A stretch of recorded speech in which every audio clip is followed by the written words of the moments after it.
Good morning, Tallawong community. Today I'm talking you through the Year 1 Home Learning Pack, weeks 3 and 4.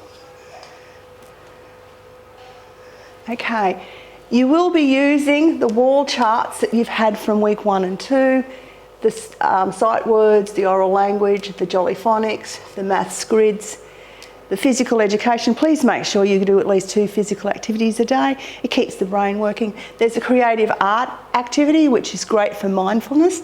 And then there's some ideas on gratitude, mindfulness and reboot guides. This is really good to make sure that you're thinking about what you're feeling happy about, what you're grateful for, and having a look at how lucky we are to live in Australia. And Tallawong, of course. Right. The next thing you'll see is the tasks for week 3. All of the tasks for week 3 are in order, and then the tasks for week 4 are in order. Now, some of them are the daily tasks, and this is where you'll see the charts that I just showed you are being used to do the activities. The maths counting is on the 3, oral language 2, and sight words. Now, they're done daily. It doesn't matter when you do them. You could do them in the afternoon, in the morning. Try and spread it out so you're not trying to do everything in one hit.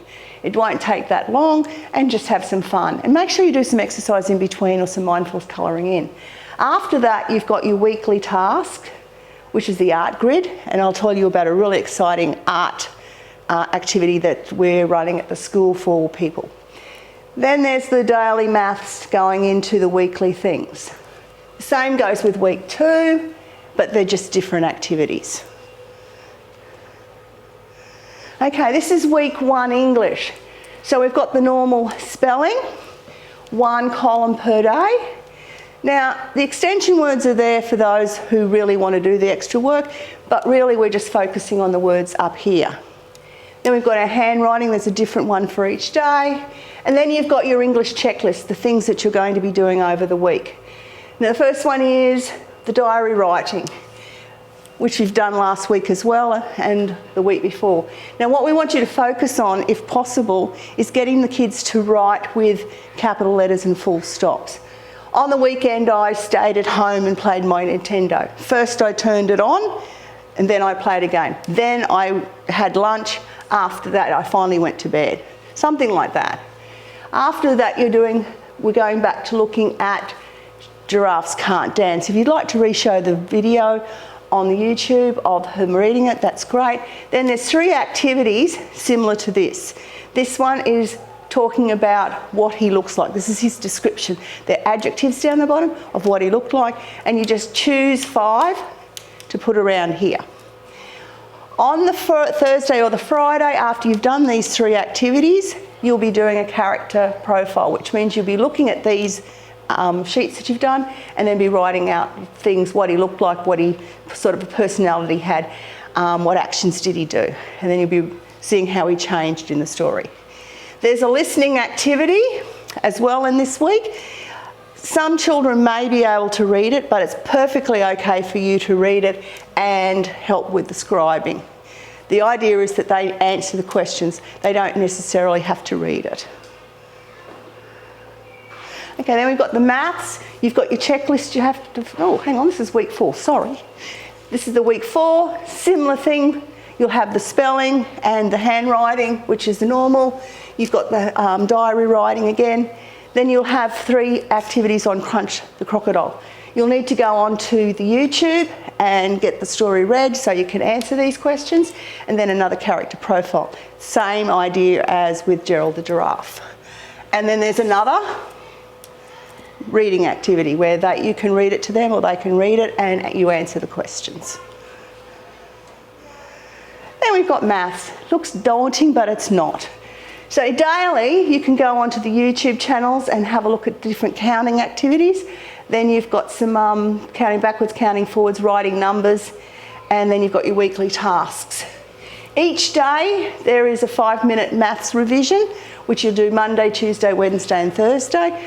Please only do 1 a day because there's a bit of thinking involved. Week 3 we're focusing on clocks, so we're focusing on o'clock. So there's three different activities on o'clock. This one's putting in the hands. Please try and make them put them in the right spot because we need the students to start thinking about where they have to go.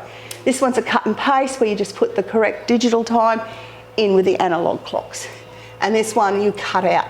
Now I'm not sure about the pack because I haven't seen it. You might need to do this last because it may be on the back of one of these, and this one's a cut and paste. Then you've got a counting to 100, so the children have to put in the numbers to 100. This may be an activity you do over the week, not in one hit, because it takes a lot of thinking. So you might do 1 to 20 Monday, 20 to 40 Tuesday, 40 to 60 Wednesday, 50 to whatever. Is that okay? And then there's a listening activity. Here, this one, where they have this picture and in the pack will say the teacher reads this. So you need to read each one of these instructions out one at a time and let them have time to fill it in on the form.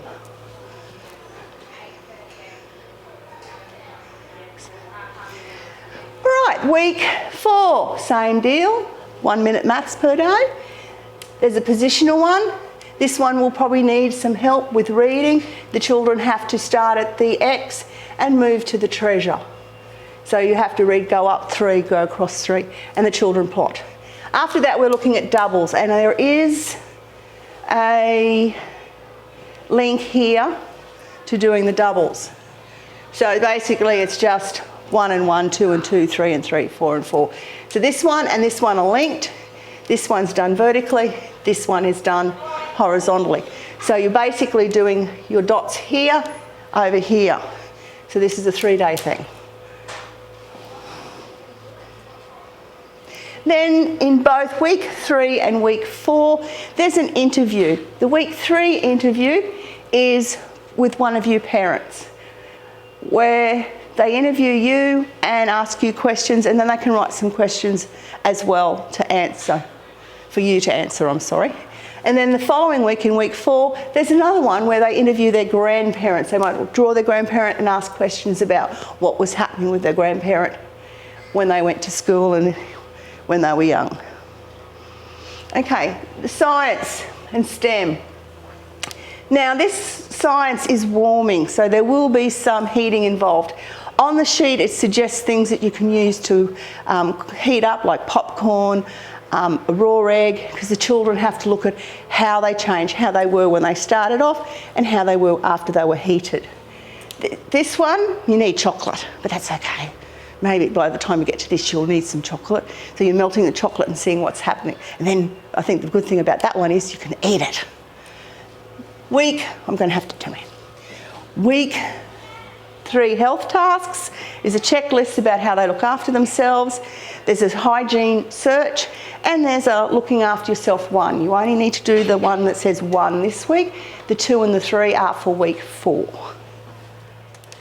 Week 4 science, you're getting a piece of paper and you have to try and get a book to stand on it. So they suggest different ways of making the paper, folding it to try and make it strong enough. The children have to investigate what they can do to make the paper strong enough to hold a book on. And the Little Pig needs some digs is coming up with a way after they've done this to build a house for the little pig. And then there's 2 sheets of looking after yourself as well. So they just talk about what the kids can do to keep safe. Okay, this is the exciting thing I was going to tell you about. We've got a creative challenge for years preps to 3s where they're going to make a person, and you can send a picture through to the school. The information's there. You go to gota@tallawong.ss.eq.edu.au and send a photo in, and the judges will look at them on Friday the 8th, and they'll let you know on Tuesday the 12th who's won. There's a nice little activity here, just to finish it off, to do Mother's Day. So if you haven't got anything at home that you're thinking, this is an art activity that the children can do. I hope the next 2 weeks are safe and healthy for you. I hope you're practicing your social distancing. I'd just like to say all the Year 1 teachers are missing all of you students so much. It is not the same not having you here. Hopefully we'll all be back at school soon, and it's bye for now.